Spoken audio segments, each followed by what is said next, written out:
કેટલાક પૂછે કે અમારે હવે ક્યાં જવું, તો હું કહું કે તમે આર્ટ બુક સેન્ટરમાં જાઓ. અને એ લોકોને મેં જોયા છે, અથવા તો એ લોકો જઈને આવે ત્યારે વાત કરતા હોય કે જાણે કંઈક ખજાનો મળી ગયો હોય ને. મનહરભાઈ, એમણે આર્ટ બુક સેન્ટર શરૂ કર્યું, એથી પણ પહેલાં હું એમને ઓળખું. એ એવી અવનવી પુસ્તકો લાવતા, ખરેખર તો મને પુસ્તકનો શોખ જગાડનાર જ. સૌથી પહેલાં મારી પાસે અજંતાના યાઝદાનીના વોલ્યુમ્સ લાવ્યા, તુચીનું તિબેટિયન હેન્ડ પેઇન્ટેડ સ્ક્રોલ્સનું રેર પુસ્તક કે જે ક્યાંય જોવા ના મળે. તમને થાય કે આ ક્યાં મળતા હશે, શું હશે, અને મનહરભાઈ લઈ આવે. આ પછી તો મને એક જાણપણ થયું પુસ્તકો માટેનું, એ જગાડનાર મનહરભાઈ.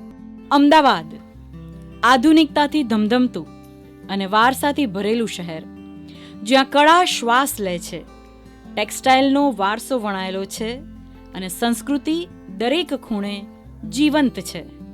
જ્યાં વર્ષ 1970થી પાલડીની સાંકડી ગલીમાં એક જૂની ઇમારતમાં છુપાયેલ છે જ્ઞાન પીપાસુઓનું ધામ, જ્યાં કળા, સંસ્કૃતિ અને જ્ઞાન એક સાથે વસે છે. અહીં પગ મૂકતા જ લાગે કે જાણે પુસ્તકના સમુદ્રમાં ડૂબકી લગાવી અને કલાના વાતાવરણમાં જ જ્ઞાનની ભોજન થયાની તૃપ્તિ થાય છે. અને હા, આર્ટ બુક સેન્ટરને મુલાકાતીઓ અલીબાબાની ગુફા પણ કહેતા જાય છે. મેં આ દુકાન જ્યારે શરૂ કરી ત્યારે એક પણ પૈસો નહોતો, અને યુનિવર્સિટીમાં કામ કરતાં કરતાં મારા ડિપાર્ટમેન્ટ સાયકોલોજીમાં મિસ્ટર સોની કરીને હતા, એને કહ્યું કે આપણે ટેક્સ્ટ બુકનું મનર કર.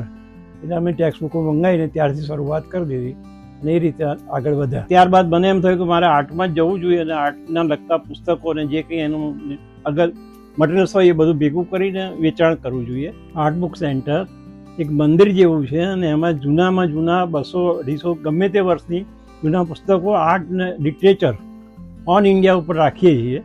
અમારી દુકાનમાં પરદેશથી, લંડનથી, જાપાનથી, ઓસ્ટ્રેલિયાથી ને અનેક દેશોમાંથી બધા જ માણસો આર્ટ, આર્કિટેક્ટ ને ટેક્સટાઇલ ડિઝાઇનના પુસ્તકો માટે ઘર શોધતા આવે છે અને એમને શાંતિથી અને આનંદથી જાય છે.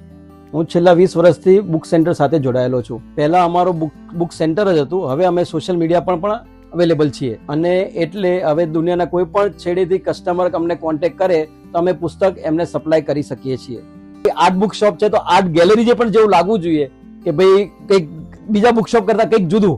તમે અંદર એન્ટર થશો તો દુકાનની અંદર એન્ટરના વાઇબ્સ આખા જુદા થઈ જશે તમારા. પેઇન્ટિંગમાં BN ગોસ્વામી આવે, MS રંધાવા આવે, લાલ ખંડાલાવાલા છે, મુલકરાજ આનંદ છે, એ જે બધા બિગ ઓથર જે કહેવાય, એ બધાના પુસ્તકો અવેલેબલ થશે. હું 2008થી અહીં આવું છું. મારા મત મુજબ આ આખા ભારતમાં ભારતીય આર્ટ, લિટરેચર, સંગીત અને કલ્ચરની માહિતી મેળવવા માટેની બેસ્ટ જગ્યા છે. મેં આશરે 15 વર્ષ પહેલા માર્ગ ચંદીગઢ નામની રેર બુક અહીંયાથી અંદાજે 1000 રૂપિયામાં ખરીદી હતી, જેની આજે પણ ખૂબ માંગ છે અને કિંમત ખૂબ વધી ગઈ છે. અહીં મળતી માહિતી કોઈ ગૂગલયું જ્ઞાન નથી, એ તો માત્ર અહીંના પાનાઓમાં જ જીવંત છે.